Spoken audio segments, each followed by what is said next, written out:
Well, now KD has decided to remain with the Nets. What the hell is going on here? Let's discuss.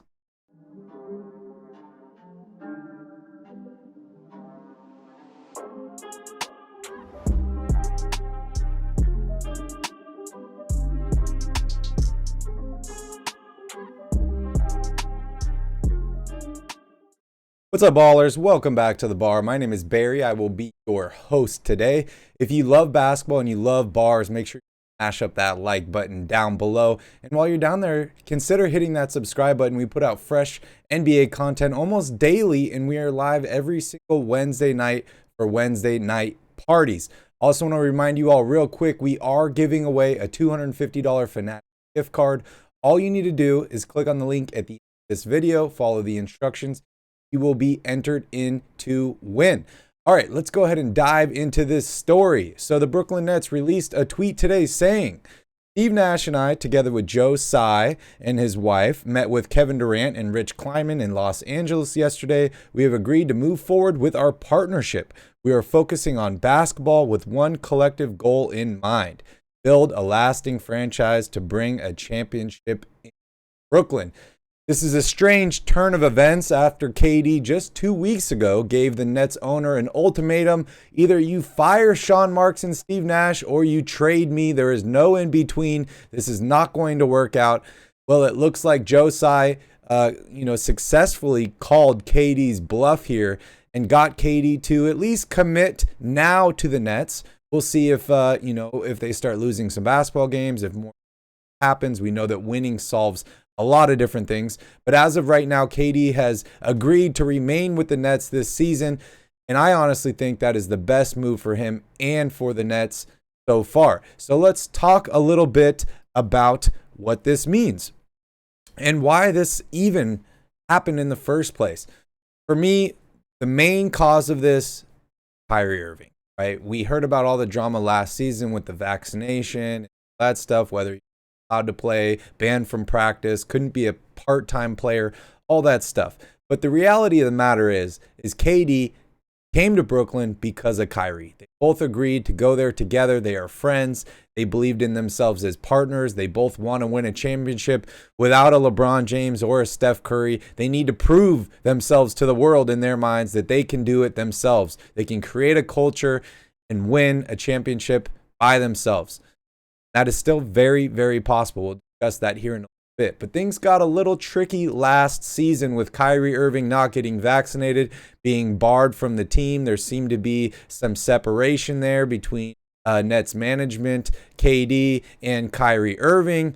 And then after the end of the season comes along, it's time for Kyrie to negotiate a contract extension. He can opt into a player option, which he ended up doing after they were unable to come to terms on a contract extension, which makes a lot of sense, right? If you're the Nets, if you're Sean Marks, if you're Joe Tsai, are you really going to offer this guy a max deal, 4 years? He's played less than half of the available games since he's joined Brooklyn. So it really is an interesting situation. So they were unable to come to terms in a contract extension. Kyrie says, okay, I want to be traded. They look around to the rest of the NBA. Who's really willing to give up a ton for Kyrie Irving, who's basically can opt in to one more year on this deal? And he's missed a ton of games and he's still not vaccinated. We don't know if those rules will end up happening again in the NBA or some of these cities this year. So there weren't a lot of buyers. We heard the Lakers were interested, but they weren't willing to give up many picks than they were. But their main trade piece was Russell Westbrook, one of KD's old teammates back in Oklahoma City. I don't think KD wanted that deal to happen. So what happened was they were not able to find a trade for Kyrie Irving. So Kyrie was forced, I say forced here, to opt into the last year of his contract. 2 days after that, KD requests a trade from the Nets. Now, maybe this has less to do with KD being unhappy and more of he didn't feel like the Nets took care of his partner in Kyrie Irving, a guy that he agreed to come to Brooklyn with to build up this franchise. So we will see what happens here. But as of right now, KD has agreed to stay with Brooklyn. They agreed to work together as partners.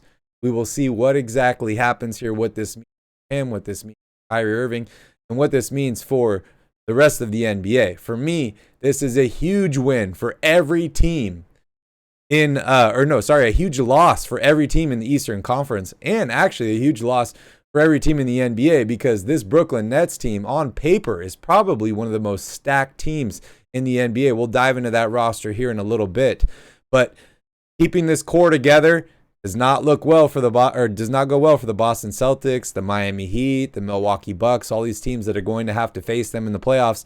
And also, if Brooklyn, who I predicted to make the finals last year, obviously I was horribly wrong as they were swept in the first by the Boston Celtics, but this year, maybe they do make it to the finals. Then whoever's in the West is going to have to play against a hell of a stacked team in Brooklyn. I also think this is a huge win for the NBA in general, and a huge win for Joe Tsai. As I mentioned earlier on, he called KD's bluff. We've seen many star players request trades, say they want to be out from their team over the past few seasons, and actually a little bit before that as well. And the owners and the teams have kind of caved into those demand requests. We saw it with Anthony Davis. We saw it most recently with James Harden, Jimmy Butler, many other players. So this is the first owner to stand up to a player and say, hey, I'm not trading you for nothing. I want to get value. Obviously, we haven't got the value for you, so you're still on the team. I think KD looked around. He said maybe I was a little emotional when I made my trade request because we had just gotten swept by a Boston team we thought we were better than. We thought that we had a chance to, make it to the finals. And so maybe it was an emotional decision. Maybe he was upset about the Kyrie Irving situation and him not getting a contract extension. Maybe he's looking into the future and saying, hey, I'm here for 4 years, but what if Kyrie is not? What does that mean for me? But looking back at the roster and saying, if I request a trade, I don't really have any control here. I don't have a no trade clause. They could trade me to any team they wanted in the NBA, and it might not be a situation that I like. If the Nets are going to trade me, they're going to want a lot back in return. So maybe the team I end up on is not going to be in as good a position as I currently am with the Nets to win a championship. All those are very true sentiments. And I think that KD possibly looked at the roster and said, hey, we have a chance to win a title here in Brooklyn, whether it's this year, whether we can work it out with Kyrie and bring him back and maybe have a 2, 3, potentially 4-year window. I mean, look yourself in the mirror, KD. Your best chance to win is with the Brooklyn Nets. It is what it is. It is a totally stacked team. We also had other players jumping on the bandwagon here. Patrick Beverley tweeted, y'all can sit and don't say nothing, but it ain't cool. It's dudes with families out here who haven't got a job because of this KD shit. And to be on and off ain't cool. Blessing, gang. Obviously, many players were up, right? Because teams were holding out on re-signing guys or offering contract extensions or even just a normal contract to a player because they were all interested in KD. And why wouldn't you? He's one of the best players in the NBA. Now, I'm not saying this is KD's fault, but Patrick Beverley obviously felt a way about it, and KD did as well. He retweeted this and wrote, blame KD. So it's really an interesting situation here. It is NBA-wide.